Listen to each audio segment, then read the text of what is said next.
preparing for a series of battles against terrorists. Help us round up these people. The president lines up world support and orders warplanes to the Persian Gulf.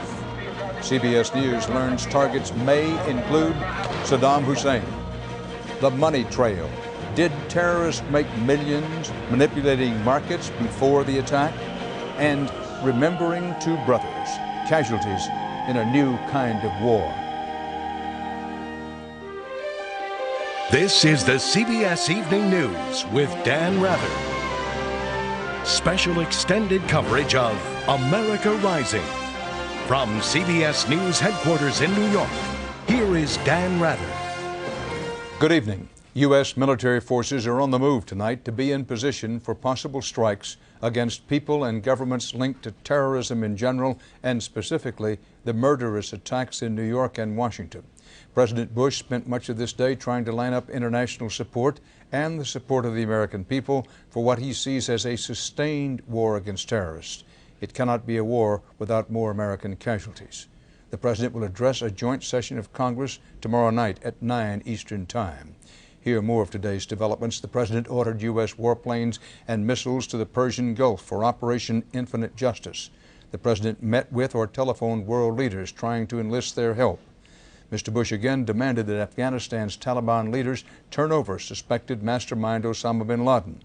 At ground zero of the terror attacks in New York City, on night 9, it is still officially a search and rescue operation. President Bush says the attacks affected the U.S. economy in a big way. Shocked it, the president said. The latest fallout, American Airlines and United Airlines are cutting a total of 40,000 jobs. Boeing is cutting 30,000. On Wall Street, the post-attack sell-off continues. The Dow plunged more than 400 points before recovering to finish the day with a final loss of 144 for the day. The Nasdaq off 27. At the Pentagon, planning is moving ahead for a war on terror. CBS's David Martin reports tonight some around President Bush believe now that it should include finishing what they see as the unfinished business of the Gulf War. David? Dan, the first orders have been issued and the military buildup for the war against terrorism is beginning. There is a battle within the Bush administration over who the target should be. Everyone wants to go after Osama bin Laden, but some senior officials see this as a chance to finish off Saddam Hussein. With security so tight even the sailors were being screened, a battle group headed by the carrier Roosevelt got underway from Norfolk, Virginia this morning and headed east. This was supposed to be a routine deployment, but the new mission was broadcast loud and clear. Now it is time for us to pick up the mantle, to destroy terrorism and remove this cancer.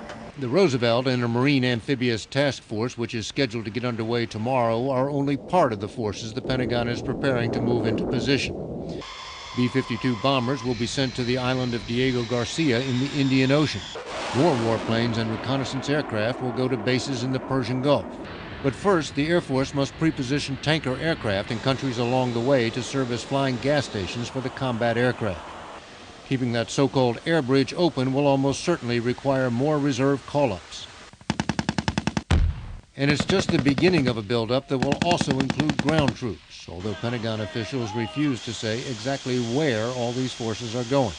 There are movements, and you will see more movements, and I hope everyone understands, I'm sure the American people understand why we do not want to reveal the details of those movements to people who may be trying to figure out what we're about to do next. In fact, the administration is still trying to figure out what to do next. One option favored by some senior Pentagon officials calls for targeting not just Osama bin Laden, but Saddam Hussein as well, going all the way to Baghdad and finishing the job President Bush's father started in the Gulf War. Dan? David Martin at the Pentagon. The hunt goes on for clues, evidence, and suspects in the attack on America. CBS's Jim Stewart has some very interesting late details on the investigation. Jim? Dan, federal investigators believe that some of the pilots and co-pilots of the 4 hijacked aircraft last week were murdered before the planes crashed. Investigators will not disclose what leads them to that conclusion. FBI technicians have also recovered fragments of conversations within one of the doomed cockpits. Much of it is described, however, as, quote, a jumbled mixture of grunts and screams. Officials say reconstructing details of how the planes were taken over is important not from an evidentiary standpoint, but a preventive one. They confirm, for example, that the bodies of 2 flight attendants from United Flight 93, which crashed in Pennsylvania, were found with their hands bound. And they theorize the pilots from that flight and others may have left their cockpit seats when they saw flight attendants being slashed with box knives. The president suggested just such a scenario earlier this week. It's barbaric behavior. They slit throats of women on airplanes in order to achieve an objective that is beyond comprehension. Meanwhile, Attorney General John Ashcroft, who visited the Pentagon today, indicated there's growing evidence another country could have played a role in Tuesday's attack. It's pretty clear that the networks that conduct these kinds of events are harbored and supported, sustained, protected by a variety of foreign governments. U.S. officials have already confirmed they believe hijacker Mohammed Atta met with an Iraqi intelligence official in Europe early this year. Atta was seen here on an airport surveillance camera in Portland, Maine, 3 hours before the attacks began. And in other developments, one suspect in particular, Zacarias Moussaoui, is receiving greater attention and could be charged soon. Moussaoui was detained on INS charges in Minnesota before the attacks. He had been undergoing flight training. Finally, officials discount talk that another attack was specifically planned for this weekend, saying that while some suspects, including 2 of the dead hijackers, had booked flights that day, there is no pattern suggesting other attacks are imminent. Dan? Jim Stewart in Washington. As we mentioned, the president is trying to prepare the American people for what's ahead in the war against terrorism, including casualties. We want to play for you now a considerable amount of what Mr. Bush had to say late this afternoon. America needs to know that that we in government are on alert, that we recognize life around the White House or around the Congress is not normal, is not the way it used to be, because we're very aware that people have conducted an act of war on our country, and that all of us urge our fellow Americans to go back to work and to work hard. But we must be on alert. The American people are united. They're united in the resolve to help heal the nation, but they're also united in the understanding that we've entered into a new day, and we'll deal with it. America will hold those evildoers accountable. We don't view this as a war of religion in any way, shape, or form. As a matter of fact, Islam preaches peace.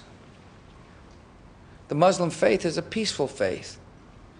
And there are millions of good Americans who practice the Muslim faith, who love their country as much as I love the country, who salute the flag as strongly as I salute the flag. For those who try to pit religion against religion, our great nation will stand up and reject that kind of thought. We won't allow that to creep into the consciousness of the world. We're going to lead the world to fight for freedom, and we'll have Muslim and Jew and Christian side by side with us. Not only have someone conducted an act of war on us, our economy has slowed way down, and this is an emergency. We've had all 3, it seems like to me, and I'm going to work with Congress to send a clear message to America, American workers, American business people, that this government will respond to this emergency. This has shocked our economy, and we're going to respond, and that's exactly what this leadership and I have been talking about. In Afghanistan tonight, thousands of civilians fearing war with the United States are trying to flee their country. Iran has closed its border with Afghanistan, and now neighboring Pakistan, already burdened with millions of Afghan refugees, will not let them cross the border either. And as CBS's Alan Pizzi reports from near that border, at the Khyber Pass, Pakistan's leader is trying to convince his people that backing the U.S. is the right thing to do. In a nationally televised address, Pakistan's leader, General Pervez Musharraf, told his people they were joining a fight against terrorism and not against Islam or the people of Afghanistan. The country faced a grave crisis, he said, and siding with America was in Pakistan's best interest. General Musharraf said Washington was asking for use of Pakistan's airspace, information and intelligence, and logistics support. In exchange, the U.S. has promised Pakistan a substantial but unspecified aid package. You will find that we will stand by our friends who stand by us. We are currently looking at any number of ways to be responsive to Pakistan as they have been responsive to us. Taliban spiritual leader Mullah Muhammad Omar told clerics who had gathered to debate a holy war on America that talks had been held with U.S. officials and he was prepared for more. But he wanted evidence of Osama bin Laden's involvement in the terror attacks presented to Afghanistan's Supreme Court or judges from 3 Islamic countries. That strikes a chord in Pakistan, where opposition to American troops coming continues to grow. Police today arrested about a dozen demonstrators who shouted jihad, holy war. And yet another Pakistani cleric issued a call to arms for Pakistani Muslims. They must obey any Taliban order for a religious war if the U.S. attacks, he said. Perhaps with that in mind, main routes between Pakistan and Afghanistan, such as this one through the famous Khyber Pass, have been closed to all but a few trucks. This is as close as foreigners are allowed to the Afghan border. The Pakistani army has declared it a sensitive area. Local officials said the border is being reinforced with extra troops and heavy artillery. But this wild frontier extends for nearly 1,000 miles, and there's no way it can be sealed totally. Alan Pizzi, CBS News, near the Pakistan-Afghanistan border. President Bush talked with congressional leaders late today about how to heal the economic wounds inflicted by the terror attack. There's talk now of some overall economic stimulus package. CBS News business correspondent Anthony Mason has more about the financial fallout. Thank you very much. Behind closed doors, Fed Chairman Alan Greenspan briefed congressional leaders today, but the economic impact of this new war is already out in the open. Make no mistake about it, this has affected our economy in a big way. 2 major airlines, first American and then United, announced today each will lay off 20,000 workers. Film giant Eastman Kodak also said profits are plummeting and job cuts are coming. And brokerage firm Charles Schwab slashed earnings estimates. All that triggered a dramatic sell-off on Wall Street. By mid-afternoon, the Dow was down more than 400 points. It rallied to erase more than half those losses, but get used to the roller coaster, says Schwab's Marty Cunningham. I think we have got plenty of volatility and apprehension and anxiety to live through. 90 for 50, 100,000 the figure. I mean, that I think will be the norm for at least the next month or two. 80, 90, 50 up. So fasten your seatbelts. It will be an absolutely bumpy ride. Mr. Greenspan may try to comfort the markets tomorrow. The Fed chairman will testify before the Senate Banking Committee on Capitol Hill. And an edgy Wall Street will be monitoring his comments more closely than ever. Dan? Anthony Mason, thanks. Not far from Wall Street, there are now 233 confirmed deaths at Ground Zero. More than 5,400 still missing. The number of wounded is simply not something that can be determined. There's so many of them. And it now appears that the victims among the dead there may include citizens from as many as 50 countries. CBS's Byron Pitts is at the scene tonight. Byron? Well, Dan, today authorities moved in more heavy equipment as they removed more bodies. The frantic pace of days gone by is over. Heavy machines now do most of the work. Rescue teams have been given medicated gels to place beneath their noses to mask the stench of death. Department chaplains offer last rites over firefighters and police officers as their bodies are pulled from the rubble. And we know that God is receiving these people in a powerful way. Now authorities are depending more on the power of technology, satellite images to point out the places still too dangerous to search. And what we're doing is comparing those pre-disaster photos to what we've got right now, which helps the structural engineers and everybody else to ascertain damage estimates down in the area. So far, more than 59,000 tons of debris has been removed from the site, carried to a nearby landfill in more than 6,000 truckloads, where investigators will again comb through for evidence of the crime and human remains. In the midst of so much suffering and so much work, there is talk lawmakers in New York are considering ways to extend the mayor's term until this crisis is over. Rudolph Giuliani has led this city, led the rescue teams, like a general leads an army. There's a kind of anger that you get and determination to do something about it that I can't describe. And tonight they are still determined to find survivors, even though no one's been found alive in 7 days. Dan? Byron Pitts. Up next on CBS, Eye on America on the terror trail.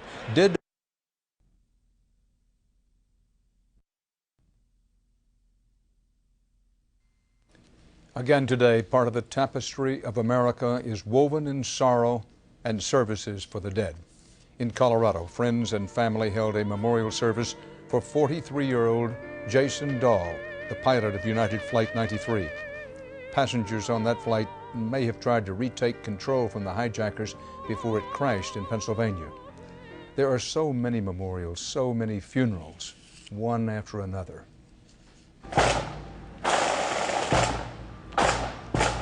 Present off! In Hicksville, New York, services were held for police officer George Howard, murdered at age 45 in the Trade Center attack. Howard was a 16-year veteran of the force. The Red Cross reports a big increase in Americans reaching out for emotional help since the attack. Calls to mental health hotlines are up 30%. Almost half the people in a national survey say they're having trouble concentrating. 1 out of 3 reports trouble sleeping. And then there are the pets. Animal rescue teams have retrieved many near Ground Zero in New York City. They're treating animals for shock and lack of food and water and reuniting them with grateful owners. In another sign of business not as usual, more people are trading the plane for the train. Amtrak reports business has almost doubled. 2,000 more passenger cars added in the Northeast alone. The U.S.-led war on terrorism is getting at least verbal support from some among a one-time adversary, Iran. In Tehran this week, demonstrators held a candlelight vigil for victims of the attacks in New York and Washington, and Iran's foreign minister was quoted today as saying his government wants those behind the attacks, quote, tracked down and severely punished. Where Iran's controlling mullahs stand is unclear.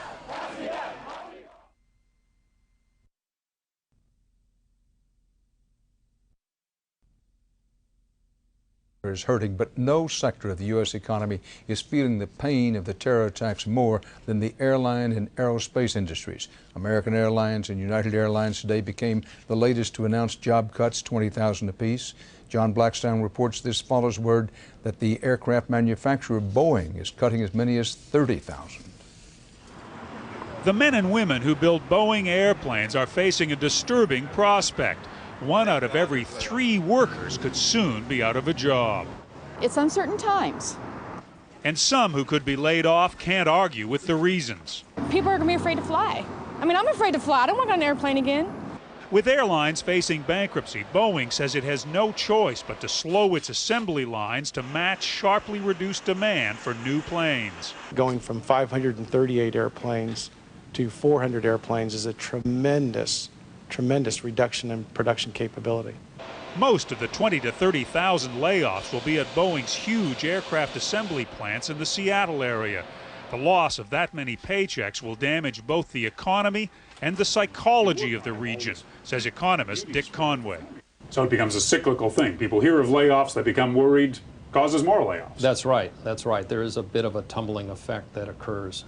Washington's governor, Gary Locke, now sees his state facing a recession he hoped could be avoided. Well, this is very surprising and very stunning and shocking news for everybody. It really shows how everybody in the United States and people here in the Pacific Northwest are going to be affected. Boeing has big assembly plants in Wichita and Los Angeles, as well as in the Northwest. Workers seem ready to accept layoffs as a small sacrifice after the tragedy in New York.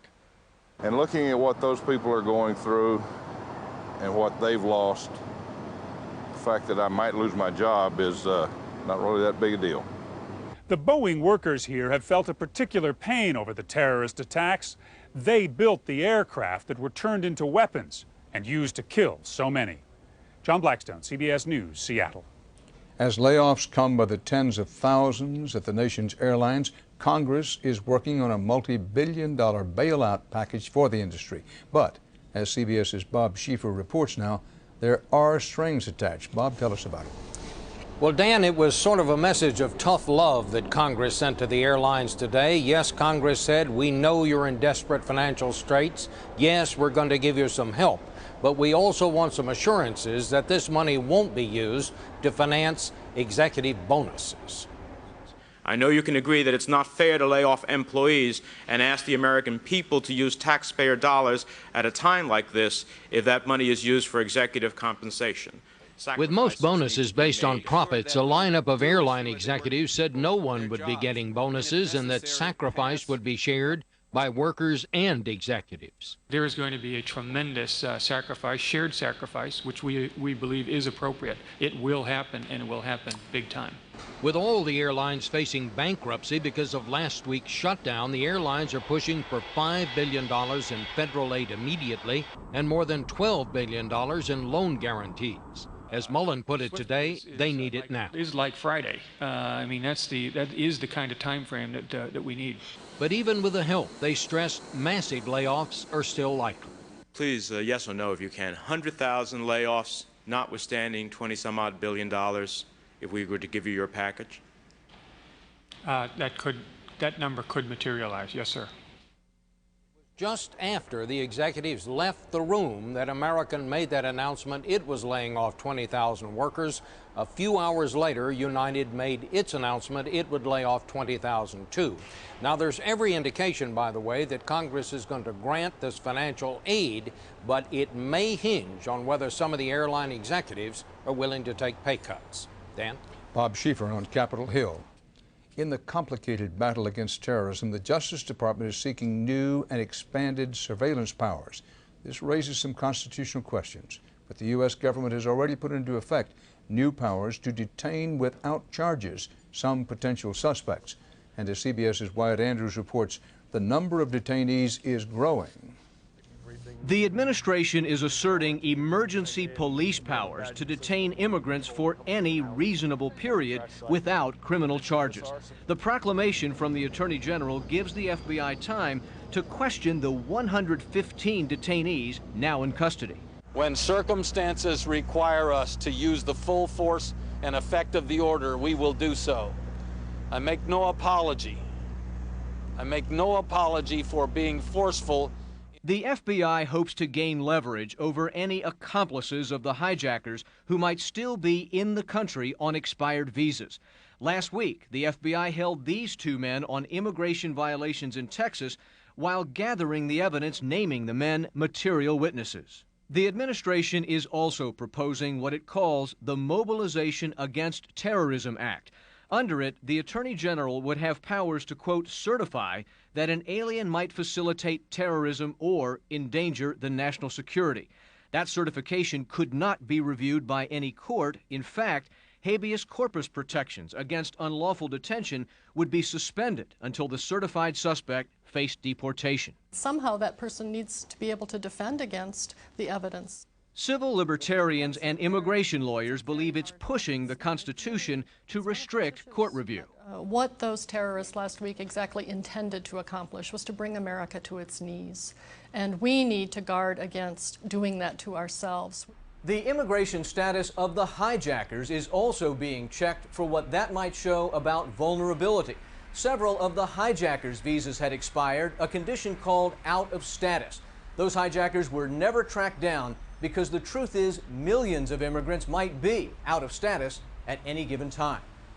Wyatt Andrews, CBS News, Washington. Investigators on the trail of some terrorists are focusing even more attention tonight.